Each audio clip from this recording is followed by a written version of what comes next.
നമസ്കാരം. മലയാളി വാർത്തയിലേക്ക് സ്വാഗതം. ഏതൊക്കെ തരത്തിൽ ആരൊക്കെ അഫാൻ എന്നൊരു ധൂർത്തപുത്രനെ തീറ്റിപ്പോറ്റിയോ അവരെയൊക്കെ വളരെ നിഷ്ഠൂരമായി കൊലപ്പെടുത്തി പിന്നീട് ഹീറോയിസം കാണിച്ചൊക്കെ പോലീസ് സ്റ്റേഷനിൽ വന്ന് കീഴടങ്ങുന്നു. പിന്നീട് തെളിവെടുപ്പിനിടയിൽ ഓരോ തെളിവെടുപ്പിന് കൊണ്ടുപോകുമ്പോഴും ഓരോ തരത്തിലുള്ള വെളിപ്പെടുത്തലുകളാണ് പുറത്തു വരുന്നത്. ശരിക്കും പറഞ്ഞാൽ അഫാൻ എന്ന് പറയുന്ന ഒരു പ്രതി, അത് പോലീസിനെ സംബന്ധിച്ചോളം വളരെ ഞെട്ടിക്കുന്ന ഒരു പൈശാചികമായ ഒരു മനസ്സിന് ഉടമ തന്നെയാണ്. ആരെയൊക്കെ എങ്ങനെയൊക്കെ തരത്തിലാണ് കൊലപ്പെടുത്തിയത്, അവരോടൊക്കെ എന്ത് തരത്തിലുള്ള പകയാണ് എന്നൊക്കെ ഓരോ മണിക്കൂറിൽ അഫാൻ ഇങ്ങനെ തുറന്നു പറഞ്ഞുകൊണ്ടിരിക്കുകയാണ്. അല്ലേ അൻസി? ശരിക്കും നമ്മള് ഇപ്പൊ 7 ദിവസം ഇയാള് ഹോസ്പിറ്റലായിരുന്നല്ലോ, അപ്പൊ തന്നെ കുഞ്ഞു കുഞ്ഞു മൊഴികൾ, അതായത് എനിക്ക് കുഞ്ഞു കുഞ്ഞു മൊഴികളെ വന്നിട്ടുള്ളൂ. പക്ഷെ കസ്റ്റഡിയിൽ കിട്ടിയതിനു ശേഷം ശരിക്കും എന്താണ് സംഭവിച്ചത് എന്നതടക്കമുള്ള മൊഴികൾ കൃത്യമായിട്ട് വരുന്നുണ്ട്.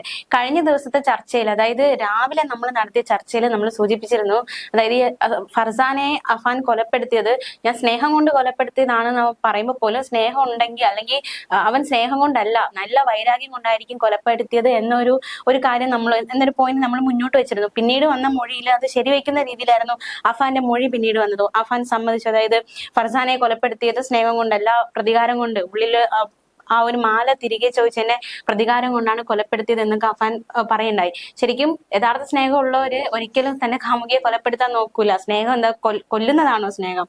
അപ്പോ അഫാൻ എന്ന് പറഞ്ഞ പ്രതി ഭയങ്കര നിഷ്ഠൂരനായ അതിക്രൂരനായ ഒരു കൊലപാതകിയാണ്. അയാള് ഒരു തരത്തിലുള്ള ദയയും കരുണയും അർഹിക്കുന്നില്ല എന്ന തരത്തിലുള്ള ഒരു പ്രതിയായി അഫാൻ മാറിയിരിക്കുകയാണ്. കഴിഞ്ഞ ദിവസത്തെ വെളിപ്പെടുത്തലുകളൊക്കെ അല്ല എന്ത് ക്രൂരമായിട്ടാണ്. അതെ, ഈ ഫർസാന ഈ കാമുകനായ അഫാനെ എന്താ പറയാ സഹായിക്കാൻ വേണ്ടിട്ട് ഒരു മാല കൊടുക്കുന്നു. അപ്പൊ ഈ വിവരമൊന്നും കുടുംബത്തിൽ ആർക്കും അറിയത്തില്ല. അപ്പൊ ഈ മാല കഴുത്തിൽ ഇല്ലാതിരുന്നപ്പോ ഇത് പ്രശ്നമാകുമെന്ന് പറഞ്ഞപ്പോഴേക്കും അഫാൻ എന്ത് ചെയ്തു, ഒരു ഡ്യൂപ്ലിക്കേറ്റ് മാല വാങ്ങിച്ചു കൊടുത്തു. പക്ഷെ അത് ഡ്യൂപ്ലിക്കേറ്റ് ആണെന്ന് ഉമ്മയ്ക്ക് എന്തായാലും തിരിച്ചറിയാൻ കഴിയാവുന്ന ഒരു അവസ്ഥ വന്നപ്പോഴേക്കും ഈ അവധി ദിവസങ്ങളായിരുന്നാൽ പോലും ഈ പറയുന്ന ഫർസാന വീട്ടിലിരിക്കാതെ ബസ് സ്റ്റാൻഡിലും മറ്റിടങ്ങളിലും ഒക്കെയാണ് ഈ സമയമൊക്കെ തള്ളി നീക്കിയെന്നാണ് പറയുന്നത്. കാരണം വീട്ടിൽ ഇരുന്ന മാല എവിടെന്ന് ചോദ്യം വരും. അപ്പൊ ആ ചോദ്യത്തിൽ ആ കുട്ടിക്ക് ഒഴിഞ്ഞു മാറാൻ പറ്റില്ല. പക്ഷെ ഉമ്മ അത് കണ്ടുപിടിച്ചു. അവസാനം ഉമ്മ അത് കണ്ടുപിടിച്ചപ്പോൾ അത് വാപ്പ അറിയുന്നതിന് മുന്നേ തന്നെ ആ സ്വർണം വാങ്ങിക്കൂ എന്ന് പറഞ്ഞിട്ട് ഉമ്മ പറഞ്ഞപ്പോഴേക്കും ഫർസാന പുഷ് ചെയ്യാണ്, തനിക്കത് കിട്ടിയേ പറ്റത്തുള്ളൂ, തിരികെ തരണം എന്ന് പറഞ്ഞിട്ട് ഭയങ്കരമായിട്ട് ടോർച്ചർ ചെയ്യുന്നു എന്നുള്ള ഒരു ലെവലിലേക്ക് അഫാനത്ത് തോന്നി. പിന്നീട് അങ്ങോട്ടേക്കും തന്നെ ഇത്തരം ഒരു അവസ്ഥയിൽ പോലും സ്വർണം വീണ്ടെടുക്കണം എന്നുള്ള രീതിക്ക് ഇവള് പ്രേരിപ്പിക്കുന്നു എന്നൊക്കെ കണ്ടപ്പോഴേക്കും പിന്നീട് അങ്ങോട്ട് തോന്നിയത് മൊത്തം പ്രതികാരമായിരുന്നു. ആ പ്രതികാരം വേണ്ടി, അതായത് ഒരു കുടുംബത്തെ മുഴുവൻ ഒന്നടങ്കം കൊലപ്പെടുത്താൻ വേണ്ടി ഒരു വെൽ പ്ലാൻഡ് ആണ് പ്രതി നടത്തിയത്. അതായത് ആരെങ്കിലും പുറത്തുനിന്ന് രക്ഷപ്പെടുത്താൻ വന്നു കഴിഞ്ഞാൽ അവരെ കൊലപ്പെടുത്താൻ വേണ്ടിയിട്ട് അല്ലെങ്കിൽ അവരെ ആക്രമിക്കാനായിട്ട് മുളക് പൊടി വരെ വാങ്ങിച്ച് യൂസ് ചെയ്തിരുന്നു. അപ്പോ അതൊക്കെ ഈ ബാഗിനകത്ത്, അതായത് ഈ ഉപയോഗിച്ചിരുന്ന ബാഗിനകത്ത് ആയുധം, അതായത് ചുറ്റികല്, മുളക് പൊടി ഒക്കെ പ്രതി സൂക്ഷിച്ചിരിക്കുകയായിരുന്നു. അപ്പോ അത് എല്ലാം വെൽ പ്ലാൻഡ് ആയിട്ടിരിക്കുന്നു. രാവിലെ തന്നെ ഉമ്മേനെ 2 വട്ടമാണ് ഉമ്മേനെ കൊലപ്പെടുത്താൻ ശ്രമിച്ചത്. അപ്പോ ഉമ്മേനെ കൊലപ്പെടുത്തി എന്നുള്ള രീതിക്കാണ് റിപ്പോർട്ടുകളൊക്കെ വന്നത്. കാരണം 6 കൊലപാതകം നടത്തിയെന്നാണ് പ്രതി സമ്മതിച്ചത്. ആദ്യം ഉമ്മ രക്ഷപ്പെട്ടത് കുറച്ചു ദിവസങ്ങൾക്ക് മുന്നാണ് അറിഞ്ഞത്. അപ്പോ ഈ മുറിക്കകത്ത് ജീവൻ മരണ പോരാട്ടം നടത്തിയ ഉമ്മ കിടക്കുന്ന സമയത്ത് തന്നെ ഈ കീ പൂട്ടി ചാവി എടുത്ത് ഫ്ലഷ് ടാങ്കിൽ ഇട്ടിട്ട് പോവുകയാണ്. കാരണം ആരും രക്ഷിക്കരുത്, ആരും അറിയരുത്. അതിനുശേഷം ഫർസാനെ വീട്ടിലേക്ക് ഉമ്മയ്ക്ക് വയ്യ എന്ന് പറഞ്ഞിട്ടാണ് ഉമ്മ വീട്ടിലേക്ക് വരുന്നത്. വരുമ്പോ തന്നെ ഈ അഫാന്റെ കയ്യിലിരിക്കുന്ന കീ കളഞ്ഞു പോകുന്നു. അവസാനം ഇവർക്ക് വീട്ടിലേക്ക് കയറാൻ പറ്റാതെ വരുന്ന സമയത്ത് ഈ മതിലിന് സമീപം കുറച്ച് ചുടുകട്ടൊക്കെ എടുത്തു വെച്ചതിന് ശേഷം രണ്ടുപേരും കൂടെ മതിൽ ചാടിക്കിടന്നാണ് വീടിനകത്തേക്ക് കയറുന്നത്. അപ്പോ കയറുന്ന സമയത്ത് അനിയൻ പിന്നീടുള്ള ഗേറ്റ് വഴി വരുന്നു. അപ്പൊ അനിയനെ നേരെ മന്തി വാങ്ങിക്കാനെന്ന് പറഞ്ഞിട്ട് പറഞ്ഞിച്ചു വിടുന്നു. ഈ സമയത്താണ് 2ാമത്തെ നിലയിലേക്ക് പോയിരിക്കുന്ന പറഞ്ഞിട്ട് ഫർസാനേനെ അവിടെ ഇരുത്തുന്നു. ശേഷം താൻ ഇങ്ങനെയൊക്കെ കൊലപാതകങ്ങൾ ചെയ്തു എന്ന് ഫർസാനയോട് പറയുന്നു. ഫർസാനയോട് അത് പറഞ്ഞ സമയത്ത് തന്നെ ഫർസാന പൊട്ടിക്കരയാണ്. ആ ഒരൊറ്റ നിമിഷം കൊണ്ട് തന്നെ ഈ ചുറ്റികളെടുത്ത് അതിക്രൂരമായിട്ട് ഫർസാനേനെ കൊലപ്പെടുത്തുകയാണ്. കാരണം പ്രതിയുടെ മനസ്സിനകത്ത്, പ്രതി അന്ന് ആദ്യമൊക്കെ പറഞ്ഞ മൊഴി എന്ന് വെച്ച് കഴിഞ്ഞാൽ താനില്ലാതെ അവർക്കോ അവരില്ലാതെ തനിക്കോ ജീവിക്കാൻ കഴിയില്ലെന്നാണ്. ശരിക്കും പറഞ്ഞു, അതെ, ശരിക്കും പക്ഷെ പ്രതിയുടെ ആ ഒരു ആറ്റിറ്റ്യൂഡ് വെച്ചിട്ട് നീ എന്നെ ഈ ഒരു സമയത്തും ടോർച്ചർ ചെയ്യുന്നു എന്നുള്ള രീതിക്ക് അത്ര മൃഗീയമായിട്ട്, വളരെ പൈശാചികമായിട്ട് നെഞ്ചിലും തലയിലും ഒക്കെ ചുറ്റിലും വെച്ച് വളരെയധികം മൃഗീയമായിട്ടാണ് അടിച്ചു കൊന്നിരിക്കുന്നത്. എന്നിട്ട് അഫാന്റെ നാടകം, ഞാനില്ലാതെ അവർക്ക് ജീവിക്കാൻ പറ്റില്ല, അതുകൊണ്ടാണ് ഞാൻ അവളെ കൊലപ്പെടുത്തിയത്, ഞാനില്ലാതെ ആർക്കും ജീവിക്കാൻ പറ്റില്ല, ഞാനില്ലാതെ അവർ മുന്നോട്ട് പോകില്ല. പക്ഷെ അവന്റെ ഉള്ളിൽ മൊത്തം പ്രതികാരമായിരുന്നു. അവന്റെ ഉള്ളിൽ മൊത്തം ആ ഒരു കൊടും പക ആളിക്കത്തിയുള്ള കൊലപാതകമായിരുന്നു അവൻ നടത്തിയത്. എന്നിട്ട് മൊഴിയില് ഞാൻ അവരെ സംരക്ഷിക്കാൻ, അല്ലെങ്കിൽ ഞാനില്ലാതെ അവർ പറ്റില്ല എന്ന രീതിക്ക് നല്ല നാട്യക്കാരനായ പ്രതി. അതെ, അത് മാത്രമല്ല പിന്നെ ഉമ്മാനെ പോലും 2 വട്ടമാണ് പ്രതി കൊലപ്പെടുത്താൻ ശ്രമിച്ചത്. ഈ 2000 രൂപയിൽ ഒരു തർക്കം തുടങ്ങുന്നു. ഉമ്മേനെ ചുവരിനോട് ആദ്യം കഴുത്തില് ഷോളൊക്കെ കുരുക്കിയിട്ട് ചുവരില് തലയൊക്കെ അഴിച്ചു പൊളിക്കുന്നു. അപ്പൊ തന്നെ ഉമ്മ ബോധരഹിതയായി വീഴുകയാണ്. അപ്പൊ ഉമ്മ മരിച്ചു എന്ന് കരുതിയിട്ട് നേരെ കഥമൊക്കെ പൂട്ടിയെടുത്ത് ചാവിയൊക്കെ ഫ്ലഷ് ടാങ്കിലെടുത്ത് ഇട്ടതിനു ശേഷം അതായത് ആരും രക്ഷപ്പെടുത്തരുത്, അല്ലെങ്കിൽ ഇത് ആരും അറിയരുതെന്ന് കരുതിയിട്ട് നേരെ പോകുന്നു, മറ്റു കൊലപാതകങ്ങൾ നടത്തുന്നു. തിരിച്ചു വരുന്ന സമയത്ത് ഉമ്മ ആ മുറിയിൽ നിലത്ത് കിടന്ന് കരയുകയാണ്. ആ സമയത്ത് പെട്ടെന്ന് തന്നെ വീണ്ടും ആ ചുറ്റികൾ എടുക്കുന്നു. ചുറ്റിക ഉപയോഗിച്ച് ഉമ്മേനെ തലയ്ക്ക് പിന്നില് വളരെ പൈശാചികമായിട്ട് തന്നെ ഉമ്മേനെ ആക്രമിക്കുന്നു. അതിനുശേഷം മരണം ഉറപ്പ് വരുത്തി എന്ന് കരുതി പ്രതി അവിടെ നിന്ന് ഇറങ്ങിയിട്ട് പിന്നീട് ആക്രമിക്കുന്നത് ഈ പറഞ്ഞ ഏറ്റവും അവസാനം ആക്രമിച്ചത് അനിയനെയാണ്. അഫ്സാനെ ആക്രമിക്കുന്നതെന്ന് വെച്ച് കഴിഞ്ഞാൽ അഫ്സാനെ വീട്ടിനകത്തേക്ക് വിളിച്ചു കൊണ്ടുവരുന്നു. ശേഷം അഫ്സാനോട് താൻ നടത്തിയ ഓരോ കുറ്റകൃത്യങ്ങളും വിവരിക്കുകയാണ്. താൻ ഇങ്ങനെയൊക്കെയാണ് കൊലപ്പെടുത്തിയത് എന്നൊക്കെ പറഞ്ഞ് വളരെയധികം ഭയപ്പെടുത്തുന്നു. ഈ അഫ്സാനെ വളരെയധികം ഭയാനകമായ രീതിയിലേക്ക് കൊണ്ടുപോയതിനു ശേഷമാണ് ആ മൃഗീയമായ അടുത്തൊരു കൊലപാതകം, അതായത് ചുറ്റികൾ ഉപയോഗിച്ച് അനിയനെ കൊലപ്പെടുത്തുന്നു. ശേഷം അഫ്സാൻ അവിടെ കിടന്ന് പിടയുന്ന ആ ഒരു കാഴ്ച കണ്ടപ്പോഴേക്കും അഫാൻ തളർന്നു പോയി എന്നാ പറയുന്നത്. അപ്പൊ ഈ കൊല്ലപ്പെട്ടവരെല്ലാം എന്ത് ഭയാനകമായ നിമിഷങ്ങളിൽ കൂടിയാണല്ലേ കടന്നുപോയത്. ആ ഫർസാനെ വിളിച്ചു വരുത്തിയത് ഉമ്മയ്ക്ക് വയ്യാന്ന് പറഞ്ഞിട്ട്. അപ്പൊ അത് കേട്ട ഉടനെ ആ കുട്ടി ഓടി വരാണ്.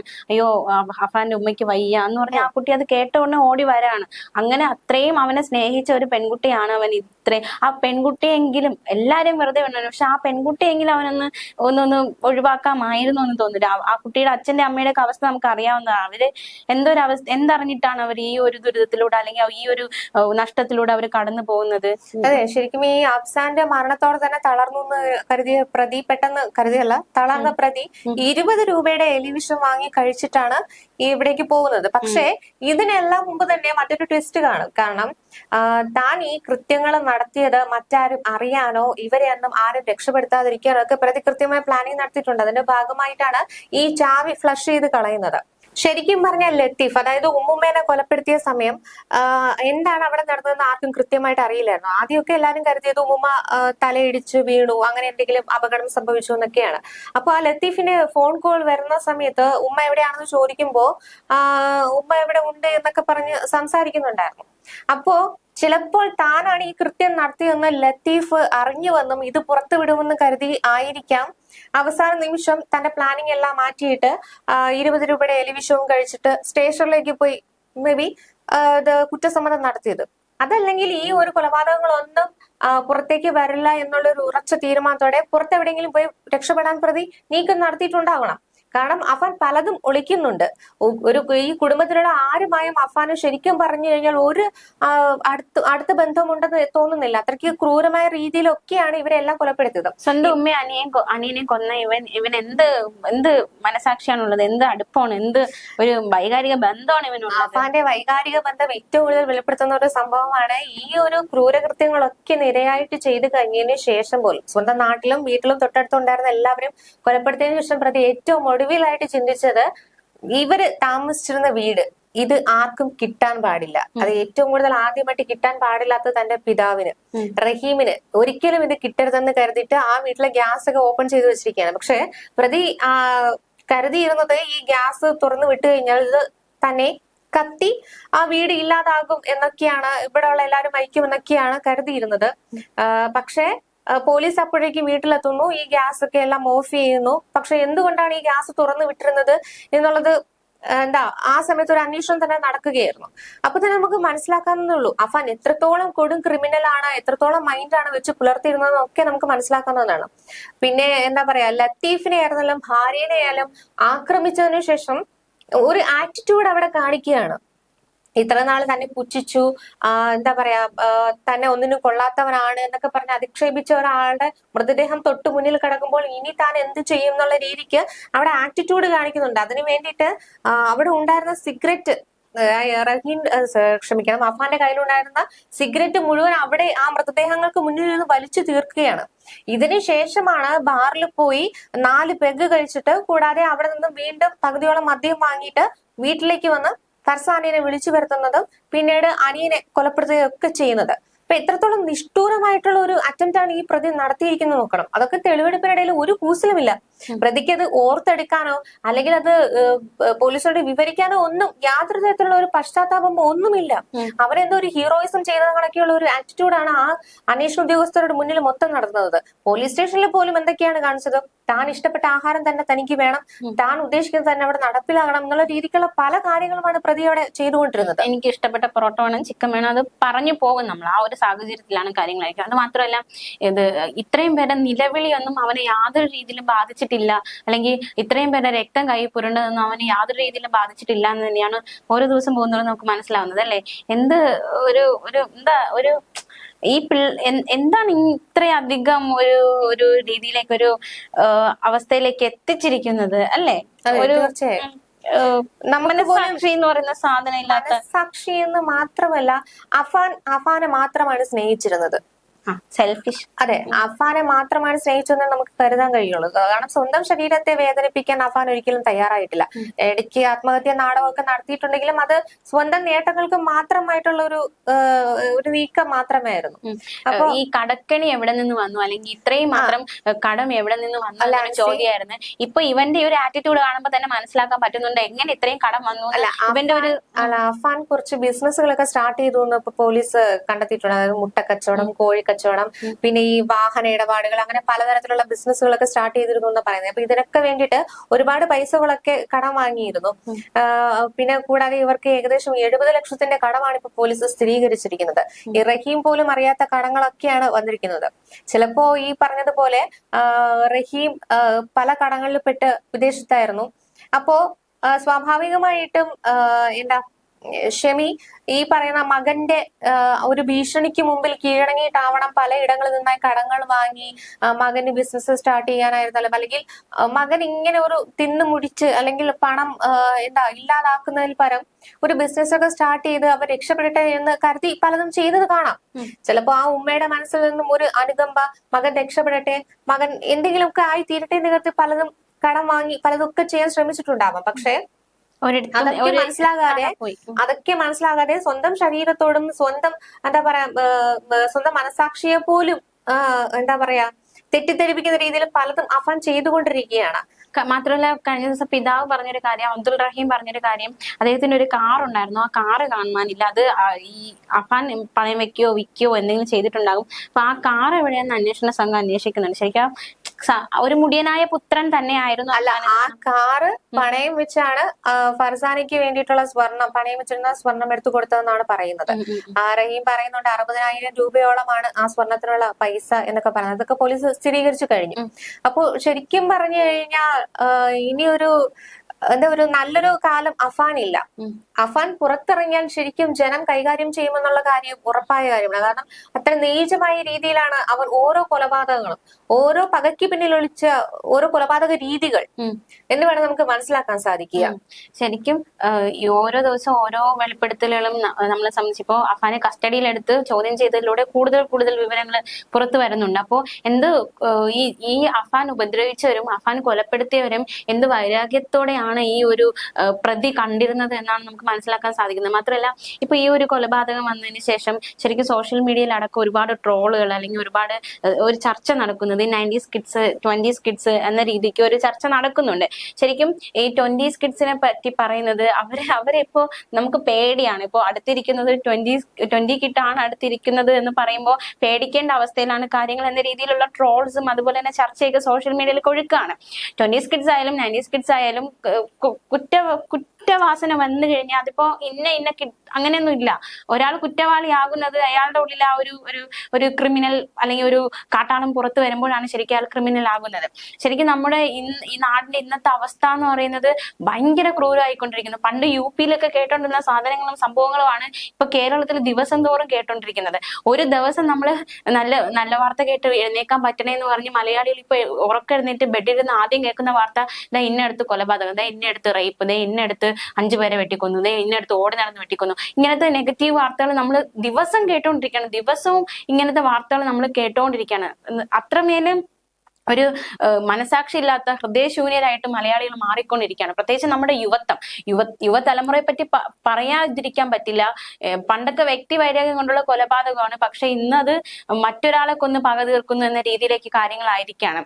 പെട്ടെന്ന് ഈ വീടുകൾ കയറി മനുഷ്യരെ കൂട്ടത്തോടെ കൊന്നൊടുക്കുന്നു. അതും ഈ ഒരു കൊലപാതകം ചെയ്തിരിക്കുന്നത് വെറും ഒരു 23 വയസ്സുകാരനാണ് ചെയ്തിരിക്കുന്നത് എന്നാണ് ഏറ്റവും ശ്രദ്ധേയമായിട്ടുള്ള കാര്യം. അതായത് 23 വയസ്സേ ഉള്ളൂ. 5 പേരുടെ രക്തം, 5 പേരെ കൊല്ലപ്പെടുത്താൻ ആ ഒരു മനസ്സ് എത്തിയിരിക്കുന്നു. അപ്പോൾ ഈ യുവതലമുറയുടെ ഒക്കെ മനസ്സുകളും അതുപോലെ തന്നെ അവരുടെ ചിന്ത, അവരുടെ ആ ഒരു ക്രിമിനലിസം ഇത്രത്തോളം ഇങ്ങനെ ഉയർന്നുകൊണ്ടിരിക്കുന്ന വലിയൊരു ഭയാനകമായ രീതിയിലേക്ക് കാര്യങ്ങൾ പോയിക്കൊണ്ടിരിക്കുന്നു എന്നത് നമ്മളെ സംബന്ധിച്ച് ആശങ്ക പരത്തുന്നത് തന്നെയാണ്. കാരണം നമ്മൾ ഈ സമൂഹത്തിൽ ജീവിക്കുന്നവരാണ്, നാളെ നമ്മുടെ കുട്ടികൾ ഈ സമൂഹത്തിൽ ജീവിക്കേണ്ടവരാണ്. അപ്പോൾ ഇത്തരത്തില് ഒരു ക്രിമിനലിസം അല്ലെങ്കിൽ ഇത്തരം ഒരു കുറ്റവാളികൾ പെരുകുന്ന രീതിയിലേക്ക് കാര്യങ്ങൾ നീങ്ങിയ വരും കാലങ്ങളിൽ നമ്മൾ ജീവിക്കുമ്പോഴും നമ്മൾ ഇവർക്കിടയിലാണ് ജീവിക്കേണ്ടത്. അപ്പോ ഇങ്ങനത്തെ ഒരു ക്രിമിനൽ വാസന ഇങ്ങനെ കൂടുന്നത് ആശങ്കാപരം തന്നെയാണ് അല്ലെ? തീർച്ചയായും.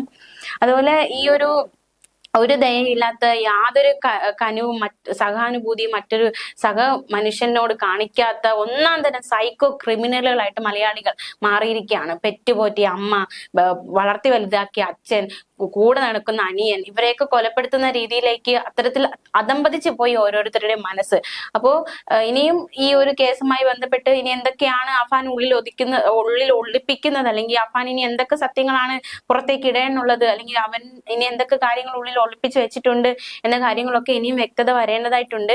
അപ്പോൾ ഇനിയും വരും ദിവസങ്ങളിലും ഒരുപാട് തെളിവെടുപ്പ് വീണ്ടും തുടരും. നാളെ തെളിവെടുപ്പ് എവിടെയാണ്? ലത്തീഫിന്റെയും ഭാര്യയുടെയും കേസിലാണ് നാളെ തെളിവെടുപ്പ് തുടങ്ങുന്നത്. അപ്പോൾ നാളെ എന്ത് തരത്തിലുള്ള വെളിപ്പെടുത്തലുകളായിരിക്കും ഇനി പുറത്തു വരിക എന്നത് നമുക്ക് കണ്ടു തന്നെ അറിയേണ്ടി. പ്രത്യേകിച്ച് ലത്തീഫിന്റെ കൂടെ ഇപ്പൊ ഫോൺ വിളിച്ചു അല്ലെങ്കിൽ ലത്തീഫ് കളിയാക്കി എന്ന് പറയുന്നുണ്ടെങ്കിൽ പോലും ഇനിയും എന്തെങ്കിലുമൊക്കെ വരാനുണ്ടായിരിക്കും അല്ലെ? എന്തെങ്കിലുമൊക്കെ ഈ ഇത്രയും ഷാഹിദയൊക്കെ ഒന്നും അറിയാത്ത ഷാഹിദ, അതായത് ലത്തീഫിനോട് വൈരാഗ്യമുണ്ട്, കൊലപ്പെടുത്താൻ പോയി. ഒന്നും അറിയാതെ അദ്ദേഹത്തിന്റെ ഭാര്യയും കൂടി കൊലപ്പെടുത്തിയിരിക്കുന്നു. അപ്പോ ഇനി ഈ കുടുംബത്തോട് ഇത്രയും വൈരാഗ്യം വരാൻ മാത്രം എന്താണ് അഫാൻ ഇത്രയും വലിയ പക എന്ന കാര്യങ്ങളൊക്കെ ഒരു വ്യക്തത വരേണ്ടതായിട്ടുണ്ട്. അതൊക്കെ വരും ദിവസങ്ങളിൽ തന്നെ നമുക്ക് അറിയാൻ സാധിക്കും. എന്തായാലും വരും മണിക്കൂറുകൾ അറിയാം അല്ലെ? തീർച്ചയായും.